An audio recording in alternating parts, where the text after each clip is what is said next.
Okay, Assalamualaikum. Bersama lagi dalam channel Kifli Production. Terima kasih kepada penonton yang mana yang like, komen dan subscribe. Okay, kepada yang belum subscribe, sila subscribe supaya dapat menyokong video-video saya dan kita dapat berkongsi tentang ilmu-ilmu pertanian. Okay, diharap tuan-tuan dalam keadaan sihat-sihat selalu. Okey, video kali ini saya tak buat walk around di nursery atau di ladang kerana tak ada masa kan. Kesibukan di tempat yang lain. Tetapi video kali ini saya cuma menerangkan saja dan saya selit-selitlah beberapa gambar. Kerana tajuk kali ini saya ingin menerangkan tentang kita nak mengenal pasti serangan penyakit dan perosak pada anak pokok durian di nursery atau di ladang. Okey, sebelum kita pergi lebih jauh, kita nak membincangkan tentang tajuk kita ni, inginlah juga saya berkongsi sebagai usahawan nursery atau sebagai peladang perlulah mengetahui tahap kesuburan anak pokok kita ni di nursery atau di ladang dalam keadaan yang kata baik atau berkualiti lah sebelum ditanam di ladang lah. Jika kita tidak mengenal pasti tahap kesuburan, dia akan menjejaskan pertumbuhan pokok di masa akan datang lah. Terutama diserang oleh penyakit atau perosak lah, apa yang kita nak bincangkan pada kali ini lah. Okey, perkara kedua iaitu kita kena mengetahui faktor-faktor yang mempengaruhi pertumbuhan pokok lah. Terdapat 3 faktor yang mempengaruhi pertumbuhan pokok, iaitu faktor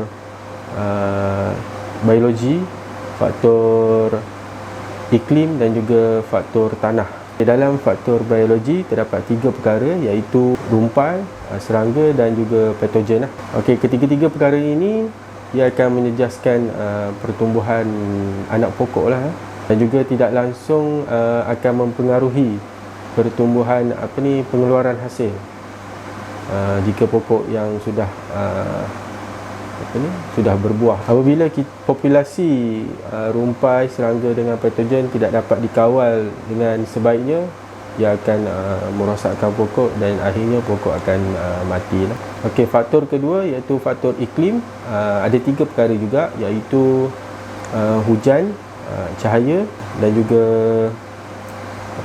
suhu. Bagi faktor hujan, apa yang kita nak terangkan iaitu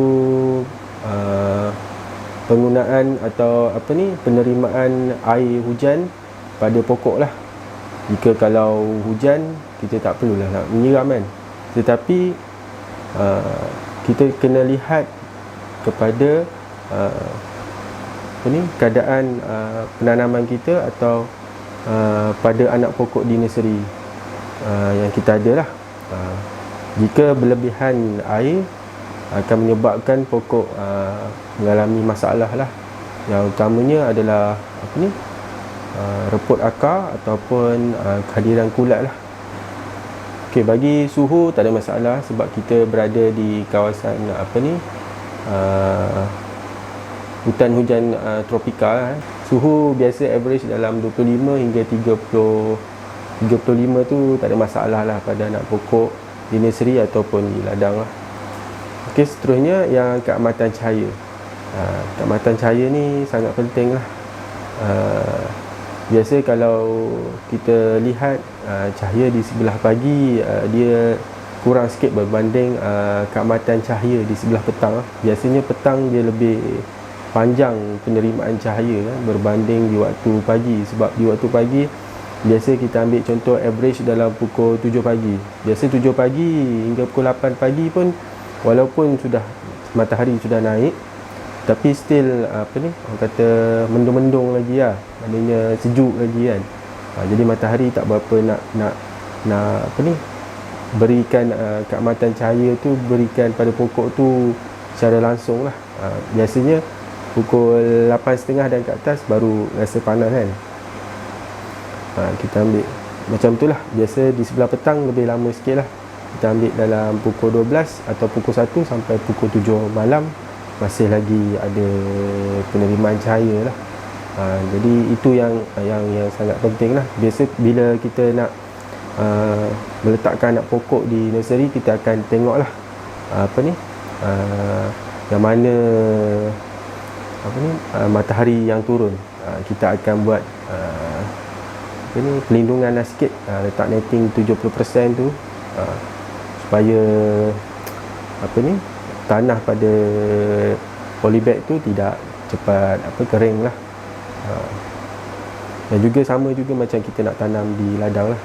Netting tu kita kena lebihkan di bahagian matahari turun. Okey, faktor yang ketiga iaitu faktor tanah lah. Kita kena mengetahui struktur tanah di tempat kita nak menanam, di ladang lah terutamanya. Kalau di dalam polybag anak pokok, kita kena buat campuran 3-2-1, tanah baja, topsoil, 2 pasir dan juga 1 baja organik, baja yang proses. Kalau nak menanam di ladang, kita kena tahu jika ada masalah-masalah tanah, tanah-tanah, kita kena tahu tanah-tanah bermasalah di kawasan kita lah. Kalau ada macam tanah berpasir, tanah berpaya, tanah gambut, sebab tanah ini adalah fungsi dia untuk memegang air lah. Dan juga fungsi tanah ini adalah untuk kehadiran mikroorganisma dalam tanah. Okey, kita dah lihat pada faktor yang mempengaruhi pertumbuhan pokok. Seterusnya kita akan melihat kepada menilai prestasi pertumbuhan lah.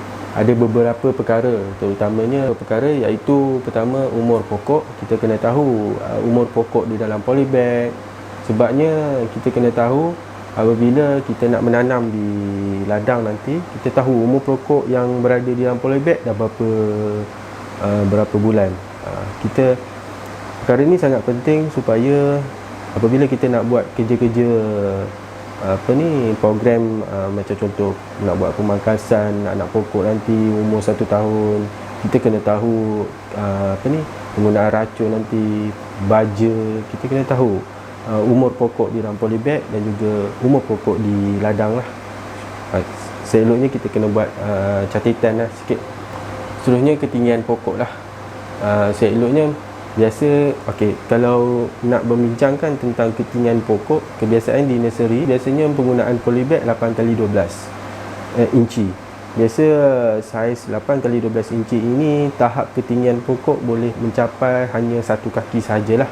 Melainkan jika kita menukar polybag yang lebih besar sikit dalam 15x15 inci ke 16x16 inci ke, kemungkinan besar pokok akan lebih panjang sikit lah. Kebiasaannya ketinggian pokok ini akan berpanjangnya selama 4 bulan 1 kaki lah, di dalam polybag lah. Apabila kita menukar polybag yang lebih besar sikit, macam 15x15 inci tu, bolehlah capai dalam 2 kaki atau 3 kaki lah, bergantung kepada saiz polybag lah. Seeloknya untuk penanaman di ladang, saya punya pandangan saya lah, apa yang saya dah buat dekat ladang saya, pokok 2 kaki dan ke atas lah, sangat sesuai untuk penanaman di ladang. Kalau 1 kaki tu boleh je, tak ada masalah. Pastikan di ladang kita cukup air lah, cukup air dan cukup baja organik kita berikan lah seeloknya.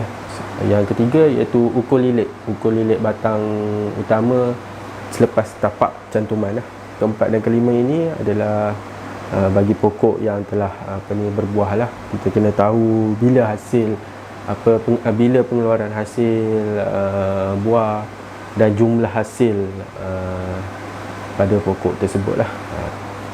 Perkara keempat yang ingin saya bincangkan adalah berkenaan dengan pembahagian masalah-masalah pada tanaman lah, terutamanya anak pokok lah.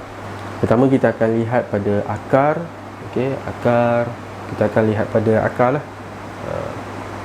Biasa pada akar kita akan tengok ada terdapatnya masalah dari segi reput akar. Yang kedua kita akan lihat pada batang atau dahan. Ni pada pokok yang dah berusia lebih daripada 3 atau 4 tahun dan ke atas lah. Seterusnya kita tengok pada daun, bunga dan juga buah. Biasa kalau pada anak pokok kita akan tengok pada daun sahajalah. Pada daun dan juga akar. Tak ada lagi kan, batang, dahan tak ada, kecil lagi. Dan bunga tak berbunga lagi lah. Pada anak pokok mana bunga lagi kan. Biasa pokok cantuman biasa 4 tahun baru berbunga lah, kebiasaannya lah. Ada kadang-kadang saya dapat feedback daripada usahawan 3 tahun dah berbunga, 3 tahun setengah dah berbunga. Itu bergantung kepada teknik jadual penanaman kita lah. Kena ikut pada jadual pembajaan bila, meracun bila. Kita akan lihat pada 5 tadi kan, ada akar, batang, dahan, kita ada bunga, daun dan juga buah. Pada 5 perkara ini kita akan lihat dari segi pertukaran warna pada daun, pertukaran warna pada pada buah. Kalau pada daun kita akan tengok pertukaran warna, mungkin terdapat penyakit, mungkin kekurangan nutrien.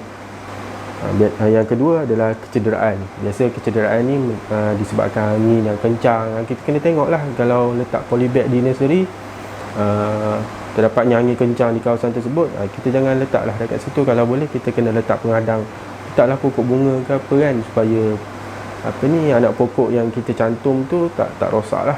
Ataupun di ladang kita dah tanam, elok letak, macam saya ladang saya letak kelapa. Saya letak situ lah kan, nak elak daripada angin kencang, nanti patah pula. Atau kita kena buat sokongan, letak kayu, ikat sikit lah pada dahan yang cantuman tu. Kita risau patah. Bila cantuman mata ni, dia cepat patah. Kita nak jagakan kualiti pada tapak cantuman tu lah. Kadang-kadang serangga, serangga kita boleh tengok kecederaan daripada serangga. Yang ketiga, mati rosot. Biasanya mati rosot ni disebabkan oleh penyakit lah. Kurangan nutrien pun boleh jadi, ataupun serangga lah. Lepas tu perkara keempat iaitu gangguan-gangguan lain lah. Biasanya pokok terbantut. Okey, perkara terakhir apa yang kita nak bincangkan ni adalah kita nak kena pasti ya. Pertama, serangan daripada kumbang, ulat atau belalang lah. Biasa kalau kumbang, ulat dan belalang ni dia akan serang pada daun. Kita akan lihat daun tu akan berlubang di tengah ataupun di tepi-tepi, akan berbentuk macam gerigi. Biasa kita akan di tahap 10% dan ke atas tu kita akan sembuh dengan racun serangga lah. Seterusnya penyakit bintik daun. Ni penyakit ni daripada kulat lah. Okey, tanda kerosakan dia ada terdapatnya bintik-bintik kecil berwarna merah. Biasa penyakit ni dia akan serang di waktu musim hujan lah, di mana kelembapan yang sangat tinggi . Dan penyakit ni lebih kurang sama macam penyakit hawar daun lah. Dia akan mudah serang pada musim hujan lah. Kalau hawar daun, saya cadangkan penggunaan racun kulat jenis Pinushron. Pinushron tak silap saya pakai itu Pinushron. Ataupun kalau untuk yang bintik daun ni, awalnya dengan cara sembuh dengan racun kulat Mancozeb atau Macnab. Dan juga kita kena jarakkanlah kedudukan kalau anak pokok di nursery tu, jarakkanlah sikit. Kalau boleh selang satu polybag. Yang hawar daun tadi saya dah tekankan tadi ataupun dipanggil mati rosot pada anak pokok lah. Biasanya tanda kerosakan terdapat bintik-bintik yang kecil lah pada daun, akan menjadi semakin membesar. Dia bercantum, dia semakin membesar dia punya serangan dia tu, dan akhirnya daun tu akan luruh lah. Rosot Phytophthora parasitica boleh sembuh lah dengan, kalau macam saya sembuh dengan Pinushron. Ada orang sembuh Metalaxy. Seterusnya penyakit anthracnose daun lah. Ni jarang berlaku lah anthracnose ni. Bintik necrosis kecil pada tepi atau hujung daun lah. dan ia akan menjadi besar lah, dan akhirnya daun tu akan luruh lah. Kadang-kadang kita akan mendapati daun tu berkerekot, dan dia akan bertukar berwarna kuning dan kemerahan, dan akhirnya daun tu akan gugur dan tinggal dahan dan ranting sajalah. Pokok 7 tahun dan ke atas kadang terdapat kanker, cendawan angin. Ini serangan-serangan kulat lah yang biasa kita akan terima pada pokok yang dah lebih besar tu. Yang mana yang saya terangkan tadi, macam hawa daun, mati rosot daun lah, anthracnose, bintik alga, bintik daun.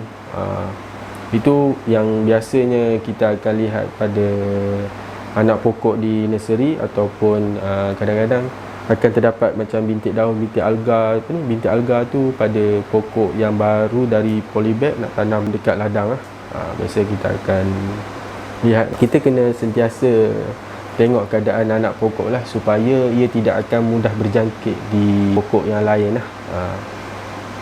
Pastinya bila dah kena serang, kita kena buat kawalan, iaitu kena asingkan lah yang mana yang rosak, yang kena berpenyakit, diletakkan atau dibuang lah di tempat yang jauh daripada pokok yang sihat lah, supaya dia tidak akan merosakkan atau terkena serangan pada pokok yang lain lah. Bila dah terkena pokok yang lain, rugilah kita kan. Kita dah beli pokok mahal kan, ataupun kita dah buat cantuman, dah jenuh nak buat kan, nak buat tu pun mengambil masa yang lama. Jadi rugilah kita sebagai pengeluar anak pokok, dan juga sebagai peladang penanaman pokok durian lah. Okey, itu sajalah perkongsian saya bagi tajuk mengenali penyakit dan perosak bagi anak pokok durian lah. Assalamualaikum.